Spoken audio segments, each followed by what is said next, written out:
This is CES Tech Talk. I'm James Kotecki, bringing you one of my favorite C-Space studio interviews from CES 2024. I had a lot of great conversations in Las Vegas, and I know you're going to like this one, so enjoy. We are all on here at CES 2024. We are in the C-Space studio sponsored by Integral Ad Science. I'm James Kotecki, and joining me, a very special treat, the CMO of Integral Ad Science, Khurram Malik. Thanks so much for joining me. Thanks for sponsoring the C-Space studio, and welcome. Thank you. Glad to be here, James. So, Integral Ad Science, let's just kind of start with some definitions. Yep. What does your brand mean, and most importantly, what does it mean going into 2024? Great. Well, thanks for having us here. And I want to start with why Integral Ad Science, how Integral Ad Science, and then I'll get into what it means for 2024. So Integral Ad Science is a global media measurement and optimization platform.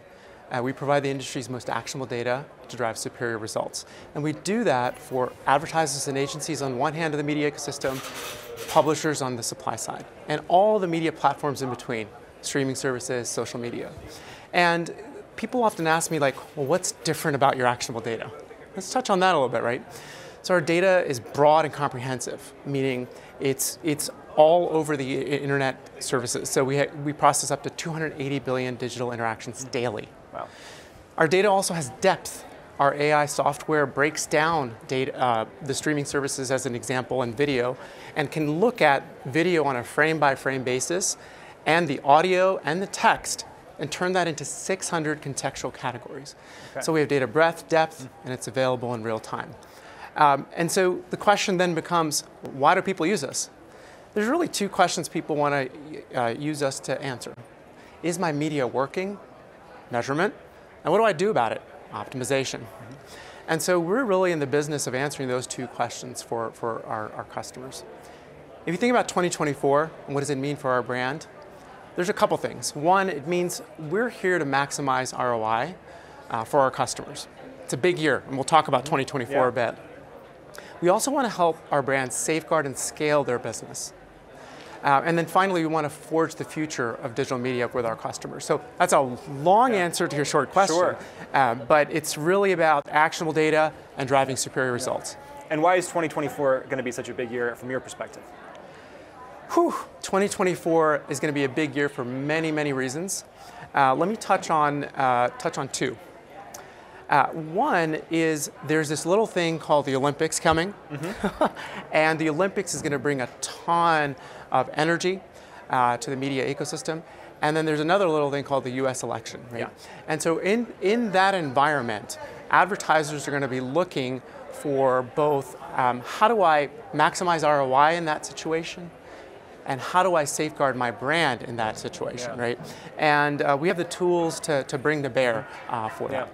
I really want to get into this idea of brand safety. There are so many companies, technologies, products here at CES. How do you even approach a conversation about brand safety with them? Where do you start? It's a really, really good question. I think it goes back to the fundamentals of how do I safeguard my brand, and how do I scale it? Meaning, how do I protect my brand, make sure it's in an environment that nurtures my brand, allows it to not be around controversial content, but then how do I enable it to scale and drive ROI? And you want to think about safeguarding and scaling your brand across all media channel types. So think about that for a second. We're at CES, and think about all the companies that are here. CTV, social, streaming, TV OEMs. Those are all channels and pieces of content that consumers are engaging in. And what brands want to know is how can their brand show up in those venues in a safe way, and how can they do it in a way that scales and drives ROI. Luckily, we have the ability to do that using AI.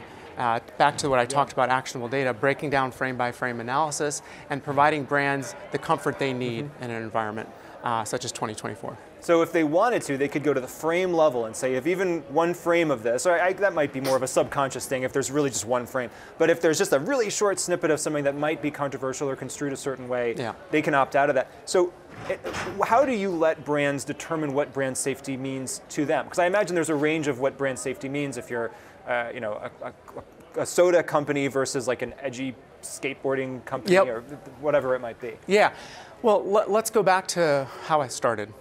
CMOs really care about two fundamental things. How do I maximize ROI for my brand? Do it with new tools like AI. And how do I safeguard my brand? All right. And so it's really brand specific. And so the way CMOs will tackle that is ask themselves, all right, so which partners that I invest in from a media and publishing perspective provide the most brand safe environment? Meaning, what are the fundamental brand levels of safety that can provide me? And how can I leverage industry bodies like GARM to provide me the framework with which to decide whether to avoid a publisher or not. Yeah. And brand suitability is very brand specific. And so what we're excited about is providing those tools to brands and the ability to discern them.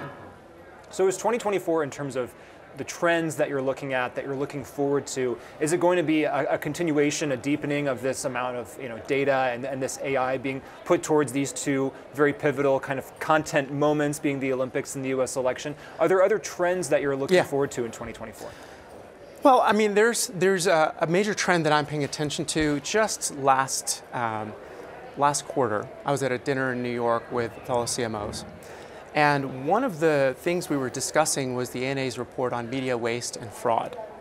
There's billions of dollars being wasted today. And I've never met a CMO whose CEO is not constantly saying, drive more ROI. Yeah. So one of the things I'm paying attention to is the trend of MFA websites, or made for advertising websites. These are long tail websites that are created with synthetic content, content that is often not performant, not brand safe, and something that advertisers want to avoid. Yeah. Right? And so the ability to avoid made for advertising websites is critical. And I'm proud that IAS late last year introduced a tool that allows advertisers not only to detect MFA sites, but to avoid them. And why is that so helpful? It's helpful because it allows advertisers to drive ROI, it protects their brand, and it rewards responsible publishers, those that have ethically sourced diverse content. And as to why those websites are created in the first place, we're talking about somebody who has a long 10-word obscure online search, right? And so they've created a website for every potential obscure search term they can think of within a certain vertical, and they're just trying to get ads on. As an example, that's right. Yeah. I want to touch on streaming platforms for a moment. What are you looking for here coming into 2024? Yeah, streaming platforms, you got to think about streaming platforms from two perspectives, consumers and advertisers. I think consumers are going to continue to engage in new advertising video on demand services. By 2026, 50% of the US population will be on streaming services that are ad funded. Right? And those consumers want to continue Not just streaming services that are ad funded. Exactly. And they're going to want a great experience. They want a great ad experience too, right? Advertisers, guess what, are going to want the same level of measurement for those streaming services. So that means that they want the transparency, they want to know, is their advertising working? What do they do about it? Right? You see a pattern here. And in that instance, last year we launched our invalid traffic and viewability measurement tool for advertisers with Netflix, so that Netflix can expand their ad-based tier. We also were the first last year to launch a CTV brand safety and suitability measurement tool with Iris.tv. So you're an advertiser, you have comfort that your advertising is running against content that is brand safe on CTV, which is one of those emerging channels that there's many CTV folks here. Right? Yeah. And so much of what you're doing is playing into a broader, it's so great to be here at CES because we're at C-Space now, which is all about content, but that content is going out on all different kinds of devices, and there's so many different kinds of technology here that are interacting and interweaving and kind of coming together in interesting ways. Is there another technology advancement that you are excited about and looking forward to in this broader context?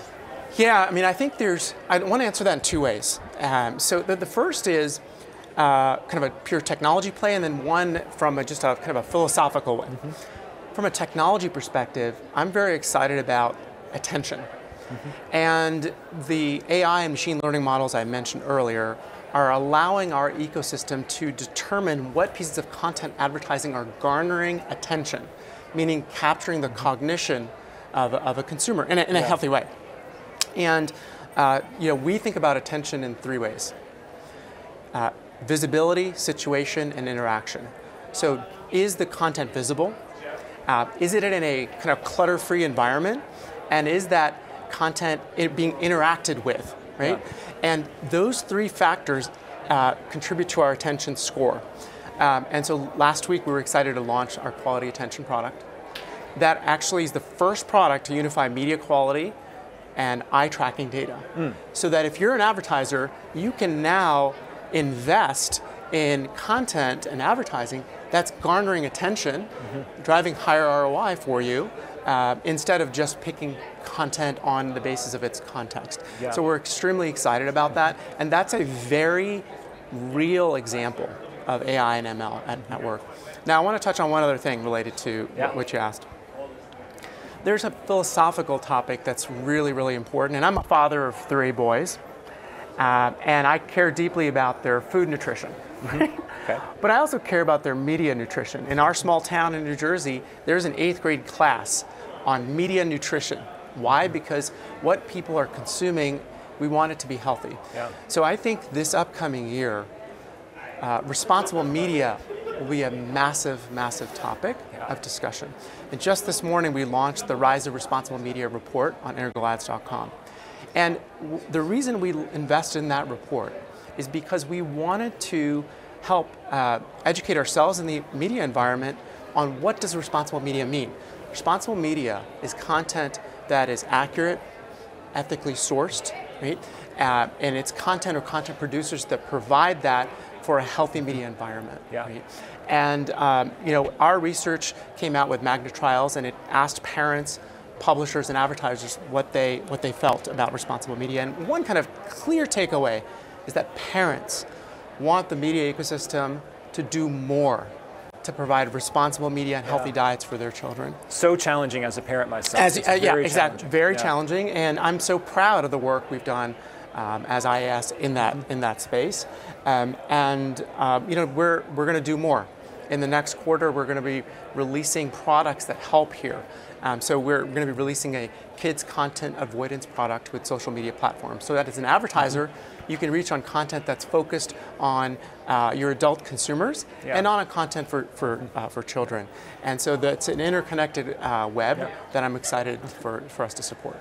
Well, really appreciate all your thoughts here. I want to give you the final thoughts here at CES 2024 in the C-Space studio, your message, your thoughts, your dreams, your hopes. Wow, that's a big one. So my ask of marketers and CMOs in 2024 is know that brand safety and suitability is here to stay. You have a very exciting year ahead of you with the Olympics, with the US election. Make sure you have the ability to use AI for yourself and for advantaging yourself and your brand. Safeguard and scale your brand in 2024 with the right tools across all the media channels you see here at CES. Social, CTV, short form video. I think that's my message to CMOs. And then for us, I'll end with, we're here to drive that actionable data for you and drive results for you. So I'm so proud to be here and represent the team and also the C-Space here at CES. Well, thank you so much. Khurram Malik, Integral Ad Science, thank you so much for joining us and for sponsoring the C-Space studio. Thank you, James. Well, I hope you enjoyed that conversation from CES 2024. That's our show for now, but there's always more tech to talk about. Hit that YouTube subscribe button, leave a comment, follow us on Spotify, Apple Podcasts, iHeartMedia, or wherever you're getting this show. And get more CES at ces.tech. That's ces.tech. I'm James Kotecki, talking tech on CES Tech Talk.